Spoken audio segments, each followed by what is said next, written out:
I think buying the Apple stock is a good sign in Warren. And now he did run around Omaha and ask if he could take his grandchildren's tablets away. And I mean, he did market research. I do think we keep learning, and more important, we don't unlearn the old tricks. But the young men make some contributions. They cause us to think about things we wouldn't have thought about before. We would not have bought the airlines or the Apple if the young man hadn't come up with the idea. But once they did, Warren ran with it. And Warren's pretty great. It was hard to buy that much airline stock. I said it must be an awkward conversation with Bill Gates after that Apple stock buy. Bill Gates does not have any illusions on that subject. Bill Gates bought that $150 million with Apple. I think they sold it. Right. Yeah. And that was a good buy. Yeah, but it was not a good sale.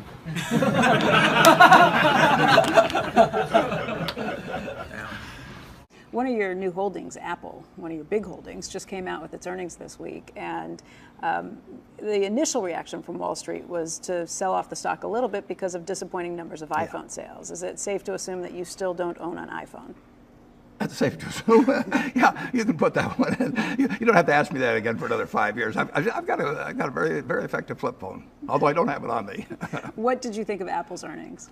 Well, it's about what I expect, but I don't own it because of what I think the earnings are going to be in the next 3 months or 6 months. It's very hard to figure out how much people delayed their buying of iPhones because of the launch of a new one in 6 months. I've talked to our guys at the Furniture Mart, and they say there's a lot of that, but a lot of people waiting? A lot of people wait, yeah. I mean, if you knew a new car was coming out tomorrow, a new model of something or other, and you had to pay the same, roughly the same, I don't know what they're going to sell the new one at, but close to the same for the last year model, you're probably going to wait. I mean, so I think it's an incredible consumer product. They also have a cash hoard of over $250 billion. Are you jealous? I'm very jealous. I thought I was doing okay until I look at their balance sheet. On the other hand, we've got ours here in the United States. What would you like to see Apple do with that cash hoard? I love the fact they repurchase shares. Now what they're doing now is borrowing money in the United States, figuring they'll get that money back at some point or another. And so they're really buying in their stock using borrowed money, but with the knowledge that if they had to, they could take it back now and pay a big repatriation tax. But they probably hope that tax comes down. And my guess is that at some point or another, that money will end up back in the United States, or most of it. And I like buying it. If I like buying the stock myself, I like the company buying it. I obviously think that that it's a good buy, and if you can buy your own stock, there's no company you should understand better than your own company. And I think buying in stock makes a lot of sense at one price, and I think it does not make sense at another price. I think it should be price sensitive. Most companies don't look at it that way, but that's the way I look at it. The train has left the station, as Joe likes to so frequently point out. Yeah. How come you don't feel that way about shares of Apple? How come you feel like that's a different story? The shares, when we bought them, at least, were much more reasonable in relation to current earnings. Apple didn't have to do a lot better in the future than they were doing at the current time. When you get into a Google and Amazon, you're paying for the future more, but they may well have a better future. I mean, that may be more than justified. And Apple, I wouldn't say it's easier for me to understand than Google now, perhaps, or Amazon now. Certainly would have been 5 years ago. It's amazing where Apple's ended up with consumers. I mean, I can very easily determine the competitive position of Apple now and who's trying to chase them and how easy it is to chase them. We happen to be well situated in terms of having these massive home furnishing stores, and I can learn very easily how consumers react to different things there. Probably easier than I can trying to pick out what's really happening at Amazon at any given time. So you use your research at the Nebraska Furniture Mart to tell you that consumers prefer Apple over Samsung, or I mean, what type of thing are you? Well, the interesting thing is if you come in to buy a TV set at the Furniture Mart, price is extremely important. Now, obviously, there's all those great pictures just sitting up there. So you can have Samsung, you have all these different ones, and if you put on a sale and you drop the price of Samsung 10%, we can fill that department with people that come out for it. You can't move people by price in the smartphone market remotely like you can move them in appliances or all kinds of things. I mean, people want the product. They don't want the cheapest product. And the loyalty is huge. Now, that doesn't mean somebody can't come along with a product that just jumps the field in some way. But and then once you have the product, the degree to which it sort of controls your life, I mean, it's a very, very, very valuable product to the people that build their lives around it. And that's true of 8-year-olds, and it's true of 80-year-olds. People who have questioned Apple's future have said things like, well, right now people are paying $800 for a smartphone, and the other reality in technology is that prices eventually come down. And unless you're adding more and more value to that product, the price will come down. So what happens if people, I mean, I guess the question is, will people always be willing to pay $800 or more for a phone, or will that wind up being a cost that comes down and down just as technology it can be that way, but usually because there's competition between different products, and some manufacturer decides that they can't beat, say, Apple on their own terms, so they drop them $100 or $200. Some products are very susceptible to that, and other products are not. And so far, I mean, you've had smartphones and big differences in price categories, and people come back in, and if they had an Apple before, you can have a much cheaper cell phone selling right next to a smartphone selling right next to it, and they don't look at it. If you have a cheaper TV, that picture's looking at you, and you say, wait a second, what's the difference? Right. And you buy the cheaper TV. And that's true of, I mean, most items are price sensitive. And it's not to say that an Apple has somewhat price sensitivity. It's very, very, very little. But somebody could come along and leapfrog something in the way of the technology and adds some benefits that would be the more competitive threat to me than price competition. It would be benefit competition. Yeah, I don't know what that is, but then, you know, Apple gave me a whole lot of things that I never realized I needed until they came up with them. And somebody else was trying to think of some other things to give you along the same line. Just the stock price again. You said that it made sense to you when you started buying into it. Shares have appreciated since then. That's the problem. Yeah. I'm cheap. And there's always an anchoring problem with buying stocks. If you get used to buying them at X, it's harder to buy them at higher prices. So does that signify that you've stopped buying an Apple because of where prices have gone? Well, maybe not. But you slid it in there nice. Yeah, I tried. I guess when you see things like the earnings that came out, you had mentioned to us the other day that you weren't bothered or disappointed by the earnings. When you see stock price pull back, you probably like it at that point.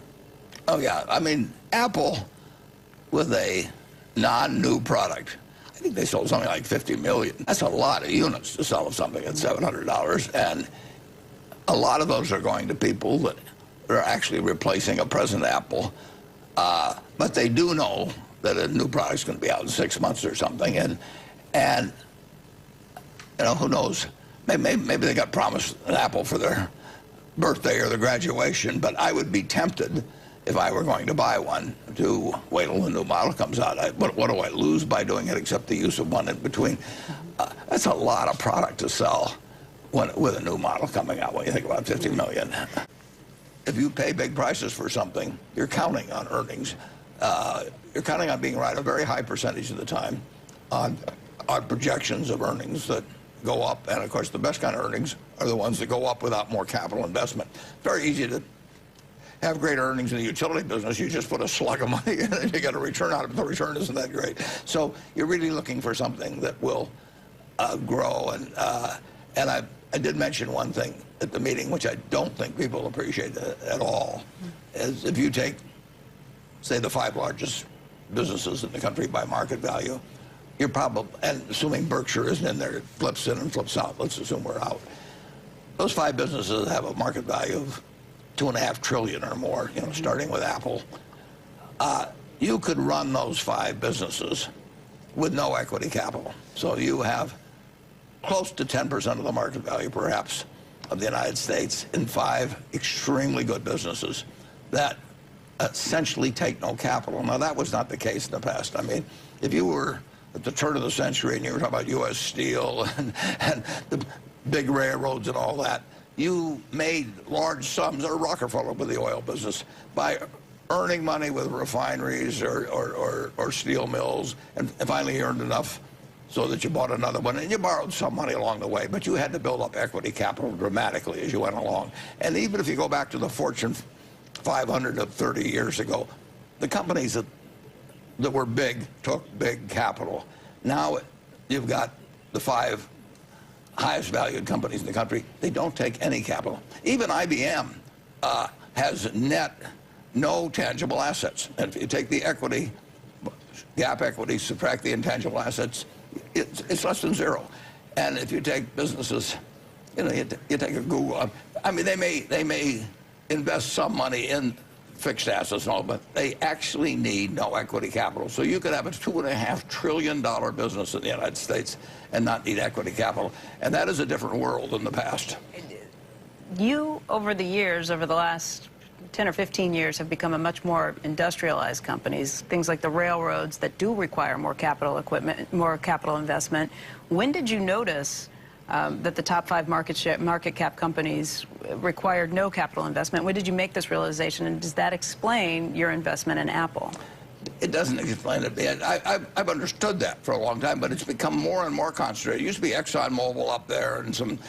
So the shift has been taking place, and essentially, the great businesses have become businesses that don't take capital. And that really wasn't true. I mean, the auto industry took a lot of capital. The aerospace industry took a lot of capital. The railroad industry. These are huge industries that affected America. I mean, they changed our country. Now you've got companies that have huge market values changing the country. They don't take any money.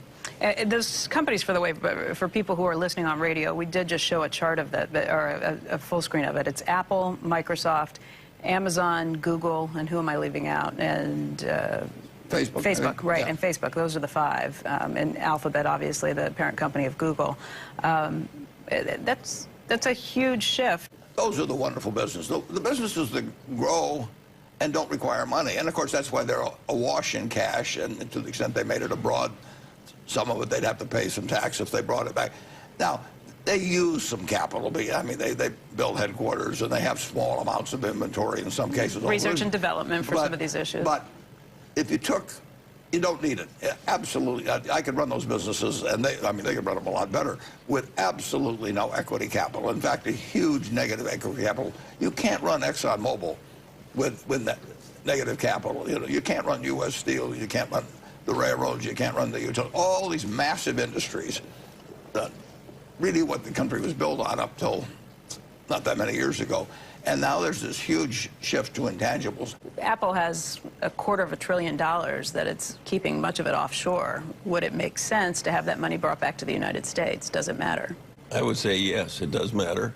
We don't want people artificially shifting money to some foreign place to avoid U.S. taxes. But it's not artificial if you're really making the money in the foreign place and they don't have high taxes. Why should we care if somebody makes a lot of money in some foreign place and brings it back at a low tax?